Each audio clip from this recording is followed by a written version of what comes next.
जी पूछते हैं कि प्रभु ये बताइए, आपने कहा भागवत सुनने से पाप से मुक्ति मिल जाता है, क्या भागवत कथा सुनने से भूतों का उद्धार होता है? देखो सवाल अच्छा है कि नहीं, भूत प्रेत का कैसे कल्याण होगा? चार कुमार बोले नारद जी आपने जो सवाल किया है ना, इसके बारे में हम बताने वाले थे। भूत का कल्याण अवश्य होता है। इसलिए कहते हैं कभी आपको अपने घर में डर लगे, भूत से डर लगता है कि नहीं? आप लोग को नहीं लगता? नहीं लगता तो अच्छी बात। किसी किसी को तो भूत से भयंकर वाला डर लगता है।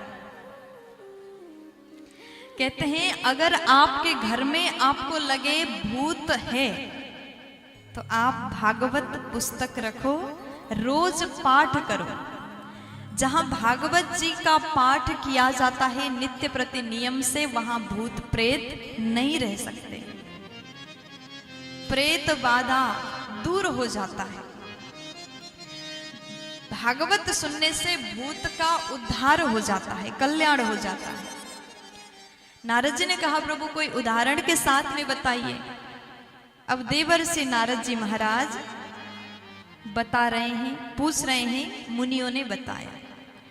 तुंगभद्रा तटे पूर्वा मभूत्पत्तनमोत्तमम्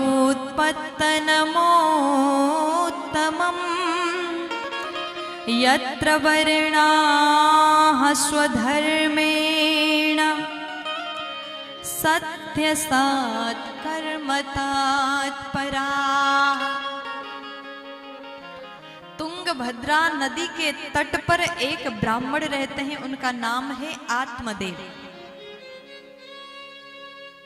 अत्यंत विद्वान है, ज्ञानी है, ब्राह्मण है। उनके घर में हर प्रकार का सुविधा है, किसी प्रकार से कमियां नहीं है। अब ब्राह्मण देव उनके घर में सब कुछ, एक प्यारी सी पत्नी है, पत्नी का नाम है धुंधुली देवी, खूब सुंदर है, अच्छी है। लेकिन धुंधुली का स्वभाव ऐसा था, पति के सामने तो बिल्कुल बढ़िया था, लेकिन जैसे पति घर से बाहर जाए, चार घर में जाकर के बात करने का स्वभाव था। देखो दुनिया में नारी सब गुण से संपन्न होती है। सर्वगुण संपन्न नारी अगर घर में आ जाए तो घर सुधर जाता है, घर वैकुंठ बन जाता है। लेकिन आपके घर में ऐसी नारी का प्रवेश हो जाए जो चुगली करती है, एक दूसरे का बुराई करते हैं, तो घर में कभी सुख नहीं हो सकता। इसलिए माताओं से निवेदन है, ध्यान से सुनिएगा आप लोग। आप में सब प्रकार का गुण है, लेकिन चुगली करने का स्वभाव है ना, तो आप अपने ही स्वभाव से जीवन भर दुखी रहोगे। इसलिए जीवन में एक संकल्प ले लो। आप कथा सुन रहे हैं, एक संकल्प ले लो, कभी किसकी बुराई मत करो। नहीं तो माताएं कभी सास की बुराई करेंगी, कभी बहू की बुराई करेंगी, कभी देवरानी की बुराई करेंगी, कभी जेठानी की बुराई करेंगी।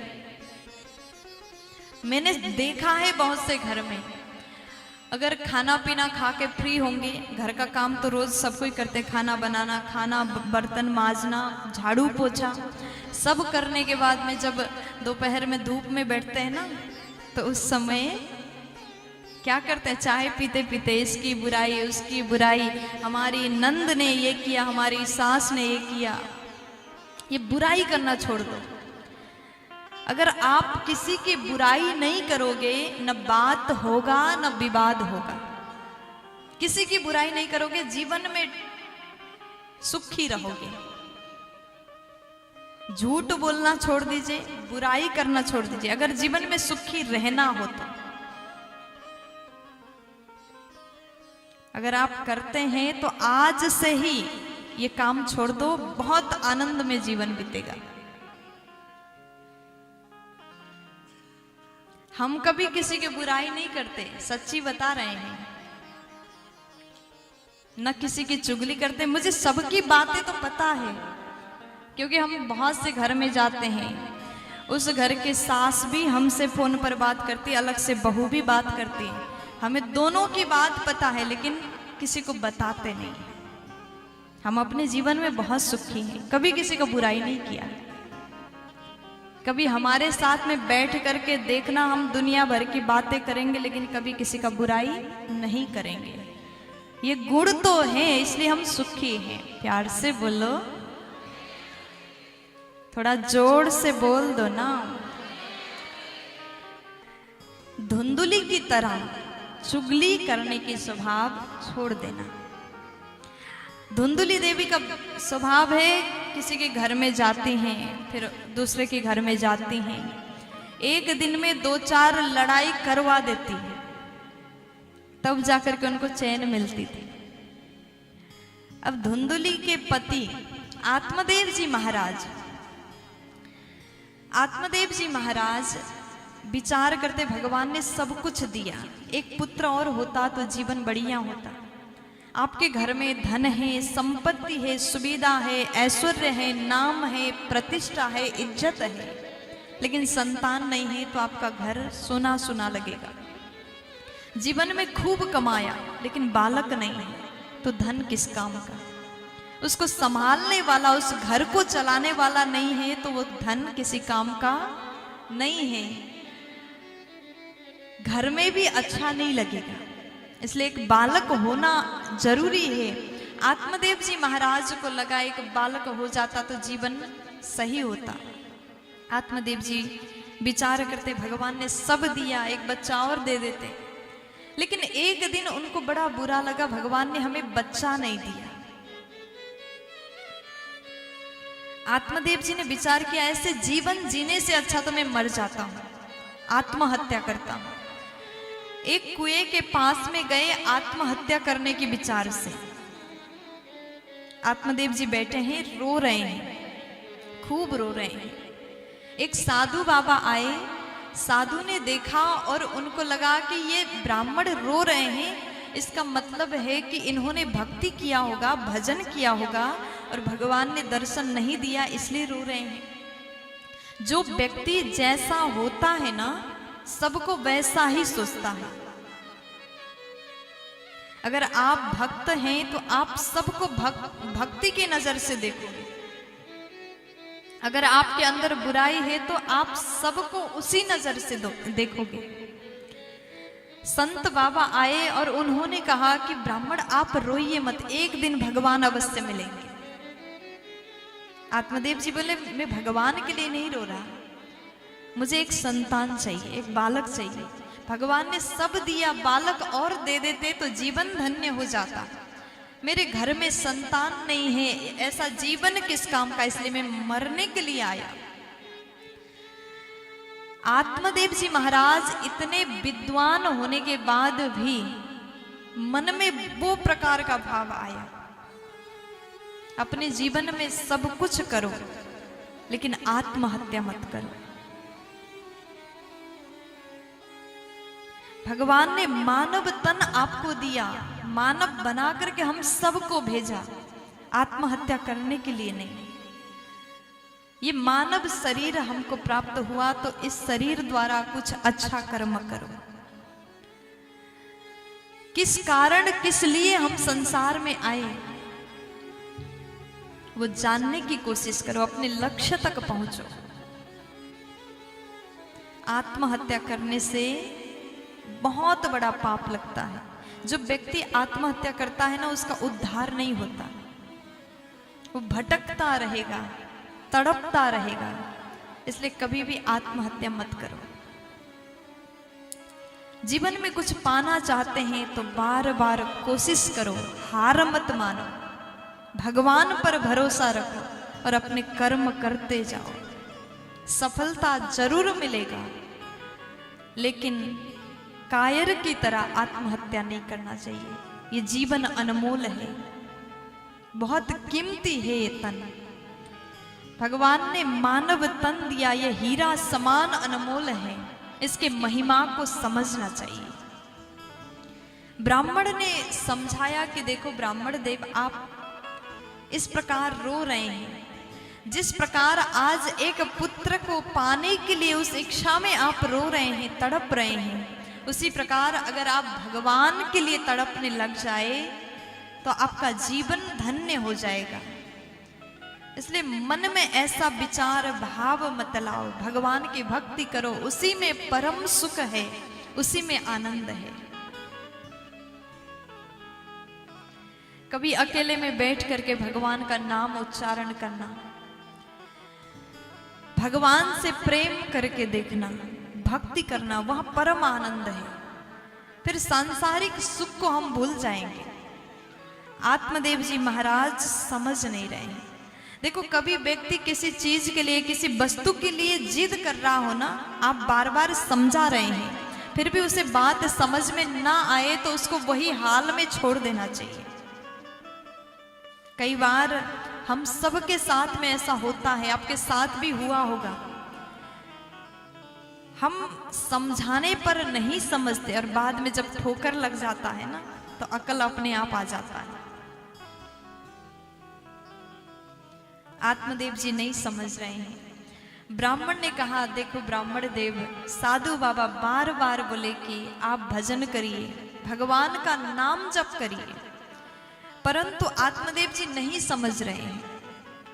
आज आत्मदेव जी कहते हैं, बाबा हमने सुना है साधु संत भगवान के भजन करते करते, तपस्या करते करते आप में भी वो शक्ति है कि आप मुझे पुत्र प्रदान कर सकते हो। आप मुझे बालक दे दो, नहीं तो मैं आत्महत्या करूंगा और वो पाप आपको लगेगा। साधु बाबा कहते हैं कि देखो ब्राह्मण, आपके भाग्य में एक जन्म तो क्या 7 जन्म तक संतान सुख नहीं है। फिर भी आत्मदेव जी नहीं मान रहे, जिद कर रहे हैं, मैं आत्महत्या करूंगा।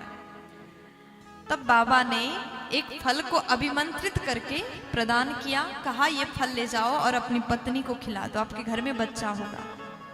आत्मदेव जी दौड़ करके अपने घर गए और पत्नी को वो फल दिया। पत्नी हाथ में वो फल लेती है, पति से बोली कि मैं अभी स्नान करके पूजा करके फल को ग्रहण करूंगी। अब आत्मदेव जी प्रसन्न हैं, बाहर अपने काम में चले गए।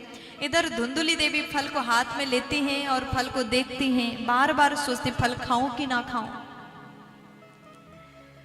अब विश्वास भी नहीं है। धुंधुली को लगा क्या पता फल खाने से सच में बालक होगा कि नहीं होगा। देखो, आप कुछ भी काम करते हो ना, विश्वास के साथ करिए। जहां विश्वास हो जाए वहां काम अवश्य सफल होता है। धुंधुली के मन में विश्वास नहीं है, बार बार सोचती है क्या पता फल खाने से बालक होगा नहीं होगा, कोई गारंटी नहीं है। अगर सच में हो गया तो कभी कभी तर्क करना सही है, लेकिन कुतर्क करना आपके लिए ही नुकसानदायक है। धुंधुली देवी मन में विचार करती है, अगर सच में बालक हुआ तो उसको मैं पालूंगी, उसको पढ़ाना पड़ेगा। देखो, बालक होने के बाद कितने काम और बढ़ जाएंगे। लालने पालने दुखम, उसका पालन पोषण करना यानी एक बहुत बड़ा दुख धुंधुली के नजर में। लालने पालने दुखम प्रसूतायाश्च वर्तते,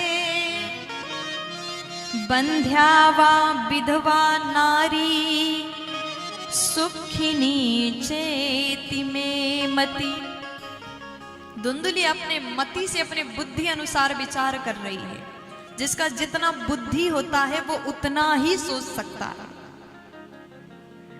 धुंधुली विचार करते, लालन पालन पोषण करना, पढ़ाना, उसको बड़ा करना एक दुख है। मुझे लगता है, धुंधुली कह रही है, मुझे लगता है मुझसे सुखी तो बंध्या व विधवा नारी। बंध्या यानी जिसके बालक नहीं है, या विधवा नारी जिसके पति नहीं है, वो नारी मुझसे ज्यादा सुखी होगी। धुंधुली विचार कर रही है।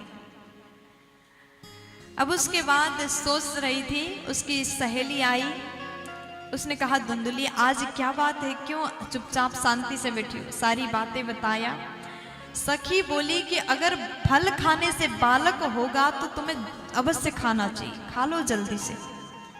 और सहेली चली गई। थोड़ी देर बाद धुंधुली की बहन आई। पूरी कहानी धुंधुली ने अपनी बहन को बताया। तो उसके बाद धुंधुली की बहन बोली कि दीदी चिंता मत करो, मेरे गर्भ में बालक है, ये फल आप गाय को खिला दो, पता चल जाएगा कि फल से बालक होगा कि नहीं होगा, परीक्षा तो हो जाएगा। अगर गाय के यहाँ बालक हुआ तो समझ जाएंगे कि ये फल में शक्ति है, उस ब्राह्मण देव साधु बाबा में शक्ति है। परीक्षा के लिए गाय को खिला दो और मेरे गर्भ में जो बालक है मैं आपको दूंगी। 9 महीने तक उस धुंधुली देवी ने अभिनय किया, नाटक किया। जैसे गर्भवती महिला रहती उसी प्रकार रही। और जैसे बहन के घर में बालक हुआ, धुंधुली अपने पति से बोली कि स्वामी हमारे घर में बालक हो गया, बच्चा का जन्म हो गया। अब अत्यंत हर्षित होकर के आत्मदेव जी ने मिठाई बांटे, लड्डू को पूरे में बांट दिया, उत्सव मनाया। और उसके ठीक 3 महीने बाद गाय ने भी एक बालक को जन्म दिया। धीरे धीरे दोनों बालक बड़े हो रहे हैं। गाय ने जो बालक को जन्म दिया वो बालक बिल्कुल सुंदर, अत्यंत तेजस्वान मानव की तरह दिखता था। कान केवल गाय के समान था, इसलिए उनका नाम रहा गोकर्ण जी महाराज। बोलिए गोकर्ण जी महाराज की। अब उसके बाद में धुंधुली ने अपने पुत्र का नाम रखा धुंधुकारी। दोनों बालक धीरे धीरे बड़े हो रहे हैं। अब दोनों ही खेलने जाते हैं। गोकर्ण जी परम ज्ञानी विद्वान हैं। धुंधुकारी सबको मार के पीट के दूसरे के बच्चों को कुएं में धक्का दे के आ जाता था। और शाम के समय रोज दूसरे बच्चों के माँ बाप आकर के शिकायत करते थे। आत्मदेव जी से बोलते हैं कि देखो ब्राह्मण, आप ये क्या कर रहे हैं, आपने अपने बच्चा को संस्कार नहीं दिया। अपने बालक को स्वयं की तरह संस्कारवान बनाओ। अब ये सुनने के बाद उनको बड़ा बुरा लगा। देखो, आपके बच्चे अगर प्रगति करते हैं, अच्छा इंसान बनते हैं, तो उस समय प्रशंसा को सुन करके जितना प्रसन्नता उस बालक को होता है, उससे कई ज्यादा प्रसन्नता माँ बाप को होता है। लेकिन कभी आपके बच्चे का कोई बुराई कर दे, कोई आकर के कह दे कि अपने बच्चा को सही दिशा दिखाओ, सही मार्ग में चलाओ, थोड़ा सा संस्कार दो, तो उस समय माता पिता को बड़ा दुख होता है। इसलिए कहते हैं बचपन से ही अपने बच्चों को संस्कारवान बनाइए। प्यार से बोल दीजिए ना, राधे राधे। दोनों हाथ उठा के बोल दो ना जी, फुल एनर्जी में बोल दो ना, मुस्कुरा करके बोलो ना प्यारे। तो इसके बाद